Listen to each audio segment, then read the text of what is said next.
Ma'am, आपको किसी परिचय की ज़रूरत तो नहीं है, लेकिन हम फिर भी चाहेंगे एक बार आप अपनी ज़बान से ही अपना परिचय दें। और साथ में जो आप ये नारी शक्ति वेलफेयर फाउंडेशन जो चला रहे हैं, इसमें आपको कहाँ से इंस्पिरेशन मिली और कब से आपने ये शुरू किया, इसके बारे में हमें कुछ बताइए। जरूर, thank you. And my name is Safina Joseph, president of नारी शक्ति women welfare charitable trust from Belagavi, Karnataka. और नारी शक्ति के बारे में कब सोचा, जब मुझे लगा महिलाओं को मेरी ज़रूरत है और मुझे महिलाओं की ज़रूरत है। तो ऐसा लगा कि कुछ जो चीज़ें मैं जानती हूँ मुझे आई शुड शेयर इट, और awareness is very important in life.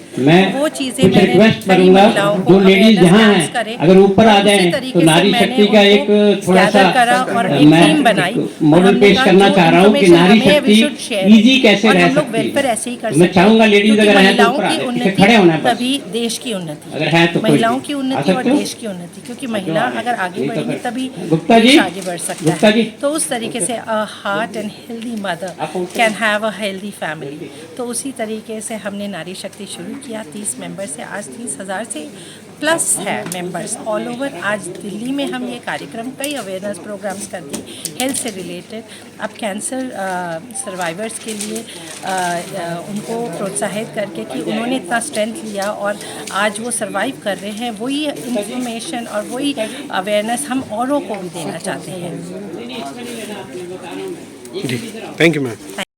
अस्सलामुअलैकुम, मैं ज़मीर अहमद अंसारी और आप देख रहे हैं Z news for you.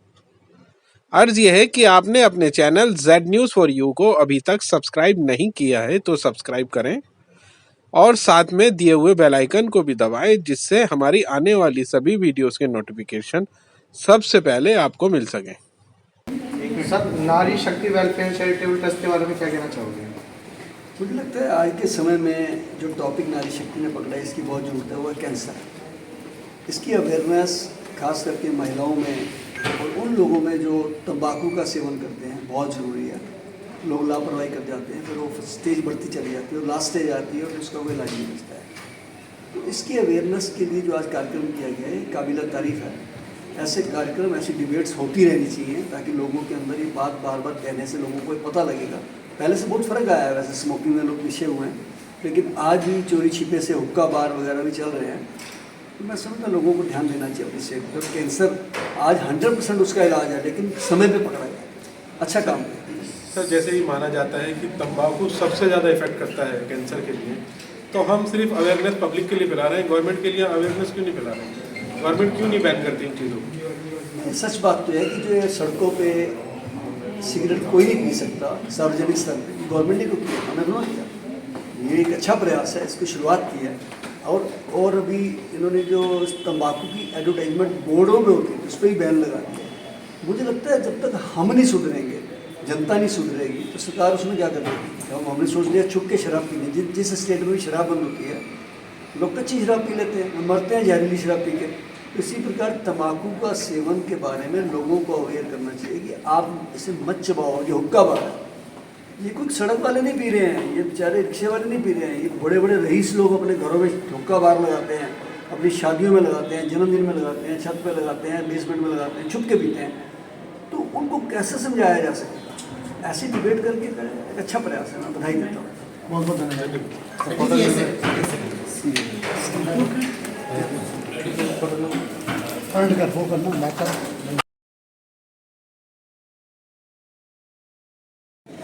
Sir, Safina Joseph जी जो ये नारी शक्ति फाउंडेशन चला रहे हैं, इनके बारे में आप क्या कहना चाहेंगे? हाँ, इनका ये प्रयास बहुत प्रशंसनीय है, सराहनीय है। मैंने जो उनके बारे में पढ़ा, सुना और देखा, आज कार्यक्रम का स्तर काफ़ी अच्छा है। इन्होंने जो विश्व प्रसिद्ध अपने गायक है हमसर हयात जी, उनका कार्यक्रम रखा है, प्लस कैंसर अवेयरनेस की जो टॉक रखी, देश के अपने जाने माने डॉक्टर्स ने बताया कैंसर के बारे में। ये एक अच्छा प्रयास है। इन्होंने देश की जानी मानी हस्तियाँ, हर फील्ड के लोग यहाँ आए, अपने उनका सम्मान किया। और मेन जो कैंसर अवेयरनेस का काम है, और जो मुझे इनका पता है कि पूरे कर्नाटक वगैरह में आसपास के 40,000 महिला को जोड़ा हुआ है, वो अपने आप में एक रहने प्रयास है। तो कैंसर के लिए क्या मैसेज देना चाहेंगे सर? कैंसर का जैसे डॉक्टर हम यहाँ पे थे, हमें राजीव गांधी हॉस्पिटल की मिसेस अग्रवाल डॉक्टर थी, उन्होंने बताया कि पहले स्टेज पे पता लग जाए तो उसका prevention is better than cure always. और एक वो टैबू नहीं है, लोगों को घबराना चाहिए, अपना चेकअप कराना चाहिए। और जो कैंसर है महामारी है, पता है, सबको पता है, तंबाकू का उन्होंने बताया, जैसे तंबाकू का सबसे ज़्यादा 10 लाख डेथ हर साल होती है। काफ़ी चीज़ें सब जानते भी हैं कॉमन, लेकिन नहीं जानने को मिली आज। और भी दूसरे डॉक्टर आए थे और बड़े बड़े शंटी जी ने बताया जो टाटा मेमोरियल के बारे में। तो देखिए, जैसे इस तरह के कार्यक्रम होते हैं तो जो हर एक को हर बार एक नई चीज़ पता लगती है, तो prevention always is better than cure. शुरू में इलाज हो जाए तो सबका बचाव हो जाएगा। Thank you sir. तो इस तरह के जो प्रोग्राम से क्या फर्क पड़ेगा किस समाज पे? देखिए, इस तरह के प्रोग्राम ये एक तरह का जो है नारी शक्ति का प्रोग्राम है। और जिस तरह से कैंसर के बारे में बात हो रही थी, तो कैंसर के पीड़ितों के लिए एक ये पैगाम था इनकी तरफ से, नारी शक्ति की तरफ से, कि इन्होंने 30 महिलाओं के साथ में ये नारी शक्ति शुरू किया था। आज उनके पास 30,000 महिलाएं हैं। तो ये मुझे ऐसा लगता है कि इस तरह का इनका अगर अभियान चलता रहा तो पूरे देश के अंदर लाखों की तादाद में महिलाओं की शक्ति बढ़ेगी। और ये जो मर्द होता है कोई भी, उसके लिए महिलाओं का जागरूक होना बहुत ज़्यादा ज़रूरी है। और आज यही पैगाम देने के लिए नारी शक्ति यहाँ पर प्रोग्राम का आयोजन किया। इस तरह के आयोजन पूरे भारत में होना चाहिए ताकि इससे महिलाओं में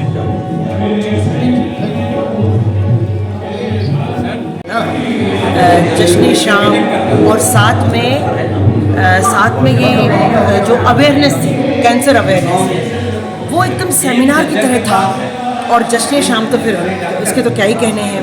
तो ये जो कॉम्बो है, ये बहुत ही बढ़िया तरीके से इन्होंने मैसेज दिया है कि जितने भी कैंसर पीड़ित थे, वो जो सर्वाइवर हैं उनको अवार्ड किया, उनको रिकग्नाइज़ किया। तो ये ना, मुझे ये चीज़ बहुत अच्छी लगी। दूसरा, इनके पास में जितने भी डिग्निटरीज आए, मैं स्पोर्ट्स फील्ड से हूँ, कोई पुलिस से थे, कोई पॉलिटिशियंस थे, और कोई न्यूट्रिशन से, एक मोटिवेशनल स्पीकर थे, और इतने सारे डॉक्टर्स थे। मतलब जो ये मल्टी फेसेट पर्सनैलिटी वाले लोग इन्होंने बुलाए, जो डिग्निटरीज बुलाए, वो बहुत काबिल तारीफ है। और साथ में ये जो टॉपिक है कैंसर, मैं एक फिटनेस एक्सपर्ट हूँ, एशियन गोल्ड मेडलिस्ट हूँ, और एक तरह से मुझे कहा जाता है रोल मॉडल ऑफ फिटनेस। और उन्होंने मुझसे शुरुआत की फिटनेस लेक्चर की। तो सेमिनार कम जश्न शाम, मज़ा आ गया। तो ये मैम सफीना जोसेफ जी के बारे में कुछ बताइए, कैसे आप इनसे मिले, कैसे कनेक्शन हुआ? देखिए, पहले तो मैं ये बता दूं कि मैं डॉक्टर सुनीता गुदारा हूँ, 92 की एशियन गोल्ड मेडलिस्ट हूँ। सफीना जोसेफ जी को तो मैंने उस खूबसूरत महिला को यहीं पर देखा है। मुझे अर्चना, जो टीवी एंकर भी हैं, मैं गंगजोत मैराथन की ब्रांड एम्बेसडर हूँ, जो 1700 किलोमीटर की दूरी तय करते हुए हम गंगोत्री से बिहार गंगा घाट जाएंगे। तो वहाँ पर ये आई थी अभी मेरिडियन में संडे को, और तब इन्होंने मुझे वहाँ से पहचाना, जाना और इनवाइट किया। और आज मैंने सकीना जी को पहली बार देखा है, मैं सच बताऊँ। बट जिस तरह का वो काम कर रही है ना, बहुत बढ़िया काम कर रही है। तो हम मिलते रहेंगे। है नारी शक्ति वेलफेयर चैरिटेबल ट्रस्ट। ठीक है। नमस्कार, मेरा नाम अर्चना सिंह है। नारी शक्ति चैरिटेबल ट्रस्ट से मैं जुड़ी हुई हूँ। मैं सबसे पहले धन्यवाद देना चाहती हूँ हमारे ट्रस्ट की प्रेसिडेंट सफीना जोसेफ जी का, जिनका ये मिशन है कि हमारे भारतवर्ष का कोई भी व्यक्ति कैंसर जैसी बीमारी से ग्रसित ना हो। क्योंकि आप देखते हैं कि जो व्यक्ति कैंसर से ग्रसित होता है, उसके लिए तो बीमारी दुखदायी होती है। सबसे ज़्यादा मानसिक स्थिति से जो जूझना पड़ता है, वो उस व्यक्ति के परिवार को सामना करना पड़ता है। आज हमारा जश्न ज़िंदगी का जो कार्यक्रम है, उसके द्वारा हम ये संदेश देना चाहते हैं कि देश में जितने भी लोग हैं जिन्होंने कैंसर के प्रति इस जंग को जीता है, आज वो कैंसर की इस जंग को जीत के अपनी ज़िंदगी की लड़ाई को दोबारा शुरू करें। मैम हमारे साथ आ गई हैं और हम चाहते हैं इस जश्न के आज हमने आगाज़ किया है। ये जश्न ज़िंदगी का आज आगाज़ है और ये इसी तरह चलता रहेगा। कहते हैं कि नारी ना हारी, तो जो नारी है वो कभी नहीं हारती। मैं मैम से कहना चाहती हूँ कि वो 2 शब्द कहे कि जश्न ज़िंदगी को आज हम किस तरह से मना रहे हैं। जी मैडम बताइए। ये हर्ष और उल्लास के साथ मना रहे हैं और जश्न है भाई, खुशी से मनाना चाहिए। और ये मैं हर एक के लिए मैसेज देना चाहती हूँ, ज़िंदगी एक बहुत खूबसूरत, कहते हैं ना, गिफ्ट है, और इसे ऐसे ही नहीं खराब किया जाए। इसे नरिश करिए। ज़िंदगी में बहुत सारी चीज़ें, खुशी भी है, गम भी है, लेकिन ज़िंदगी हंस के जीना ही ज़िंदगी का नाम है।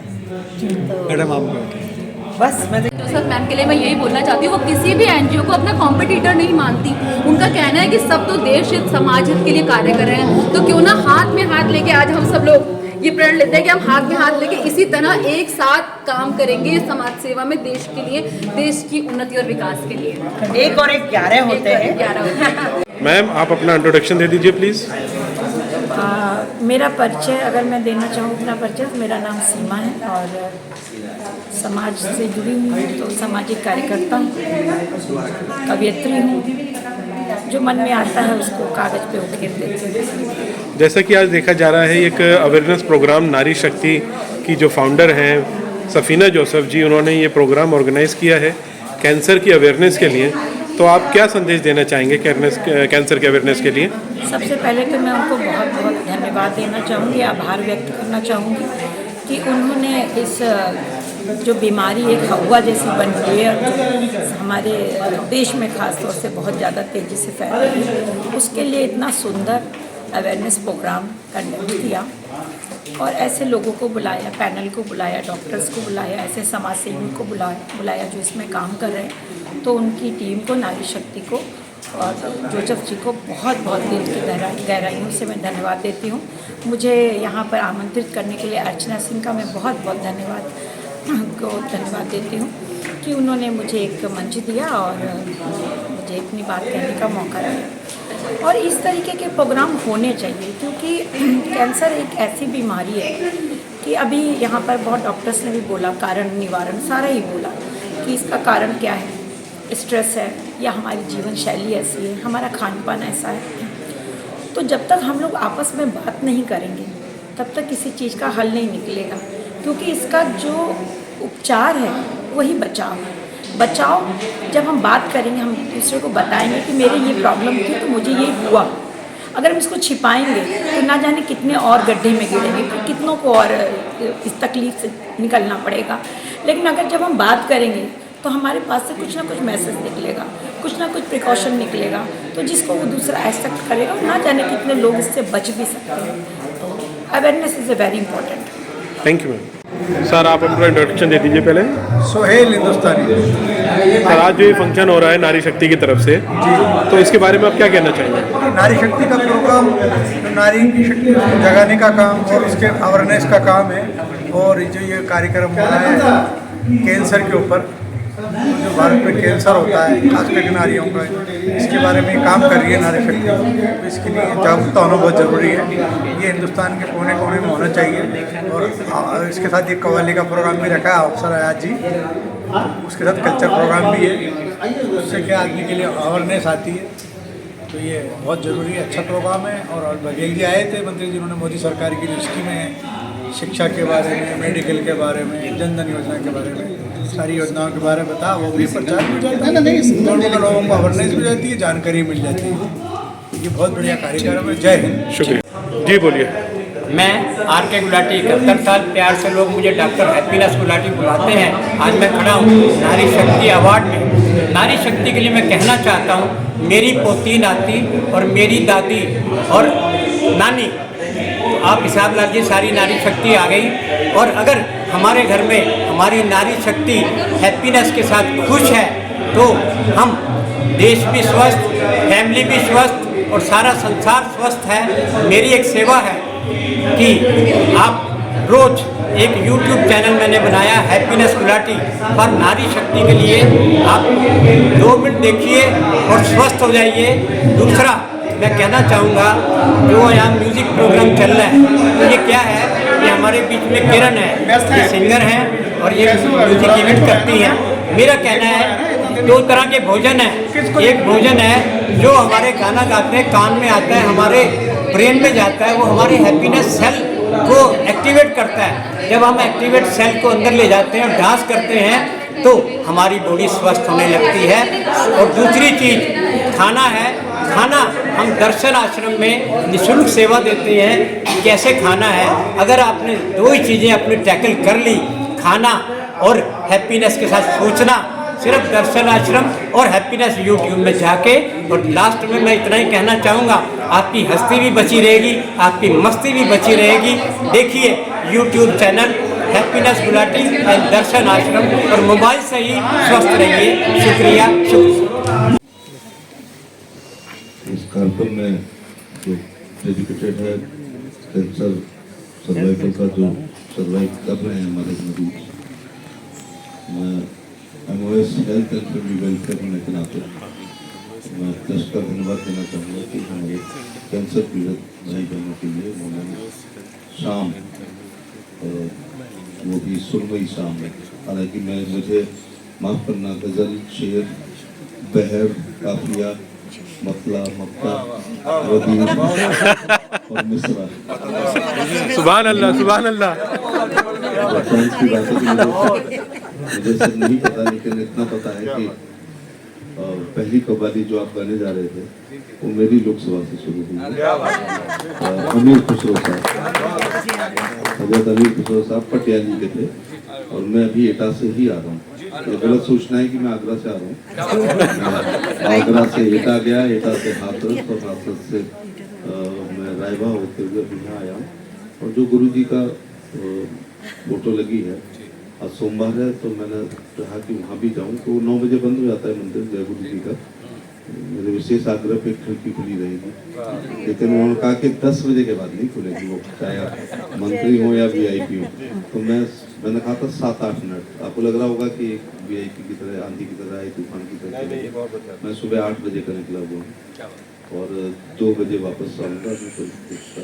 सुबह आगरा, दिन में 10-12 कार्यक्रम वापस दिल्ली, क्योंकि परसों पर जाएंगे।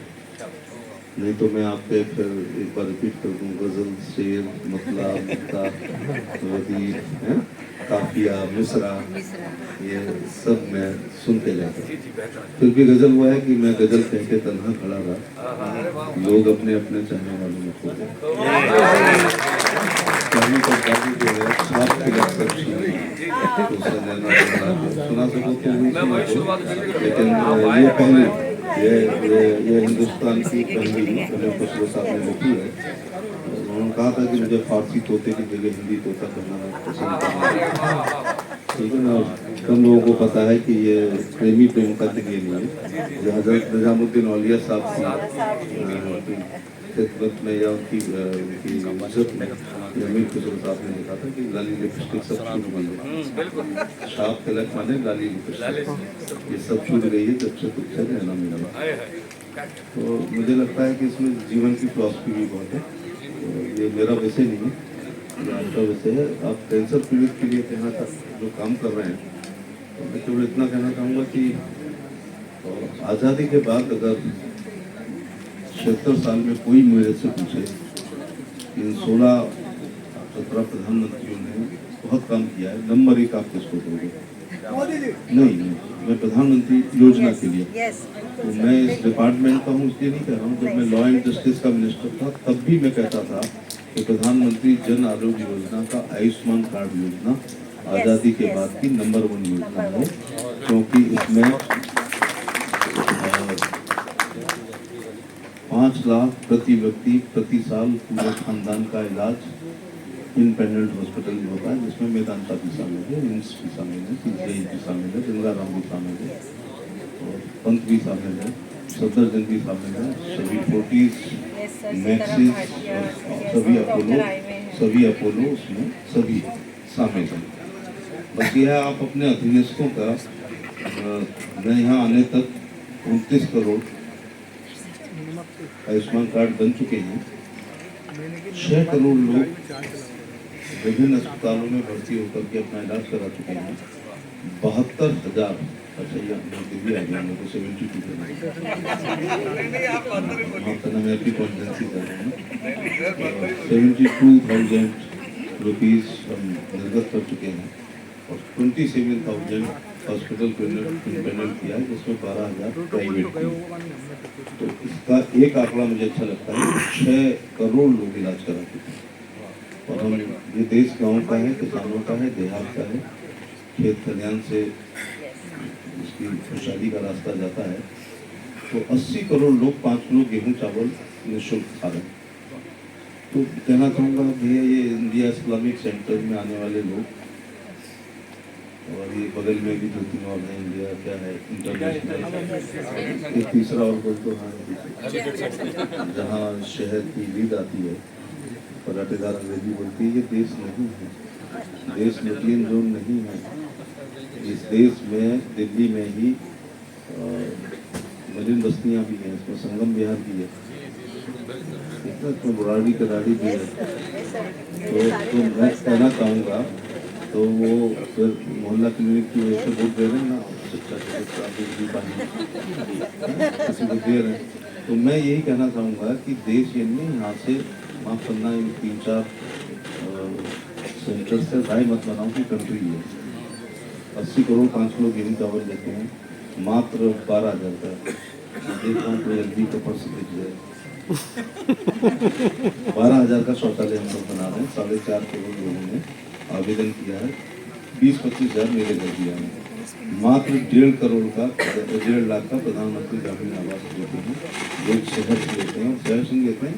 आज ही 2-4 दिन में एक महिला ने गाँव में जाते हुए मेरे से कहा, रुको भैया इतना। मैंने कहा जल्दी मकान नहीं, रुको, क्या हो गया? मोदी जी ने मुझे मकान दिया। तो मैं एक सटायर बहुत करता हूँ, तो मैंने कहा क्या बड़ी बात कर दी? तो उसने कहा मैं बाहर छप्पर में सोती थी, यंग हूँ, रात में कपड़े ऊपर नीचे होने का डर रहता है और कोई शराबी निकले तो मैं वहाँ की भाषा में, उसने कहा मैं जिंदगी में कभी छिपके नहीं सोई, जिसको आप लोग साउंड से लिखते थे। जैसे मोदी जी ने मुझे प्रधानमंत्री ग्रामीण आवास का मकान दिया, मैं हिंदी बंद करके सोचती हूँ, मैं आजकल छिपके सोती हूँ। मैं 3 वर्ष का था, मैं रात बैठा में पसंद नहीं करता हूँ।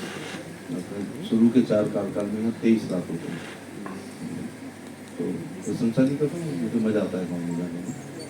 दूसरी बात ये है कि एक ऐसी विडो लेडी ने मेरे से कहा कि मोदी जी को राम राम कहना, तो मैंने कहा आप ही कह दो, चिट्ठी लिख दो, वहाँ से जवाब आता है। क्यों कहूँ? तो उसने कहा मेरी विडो पेंशन आती है 1,000 रुपये महीने, उसके 3 दिन पहले से मेरी बहू मेरे पैर दबाने शुरू कर दी। मुझे लगता है इस दिल्ली के लोग कई बार उस दरबान को, मूछ वाले को, जब वो मौर्या में कार का दरवाज़ा खोलता है या कार, तो अब दे देते हैं 500-500 के नोट। तो सोचो वो 1,000 के लिए उसकी बहू, उसमें से कुछ उसे भी मिलेगा, पैर दबा दिया। तो ये प्रधानमंत्री जन आरोग्य योजना का आयुष्मान कार्ड कैंसर पीड़ित लोगों से कहना चाहूँगा कि हम PM रिलीफ फंड में भी 40% टोटल एस्टिमेट का देते हैं। जो यूपी के लोग हैं तो उनके इंडिपेंडेंट अस्पतालों में हम टोटल एस्टिमेट का 50% देते हैं। और ये क्रॉनिक डिजीज, लिवर ट्रांसप्लांट हो या लंग्स ट्रांसप्लांट हो या बाईपास हो, तो हमारे मेरे बड़े बॉस उनके पास भी इस प्रकार की विधि है जिससे हम उन मरीजों को पैसा दे सकें। और जब कोई member of parliament PM relief fund के लिए आपको कभी लेटर ना लगाए तो सेविंग कामगार में आप आ सकते हैं। मैं देश के किसी भी नागरिक के लिए मैं लिख सकता हूँ। बहुत बहुत धन्यवाद आपको यहाँ से आप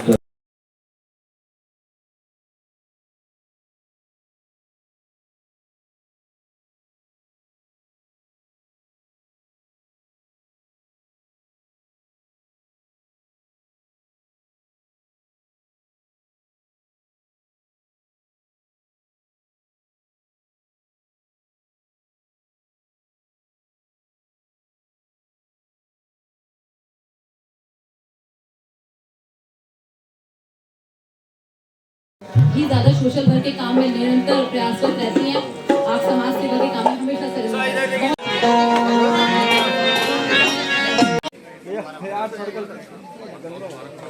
एक तरफ की लाइट हो क्या हो गया?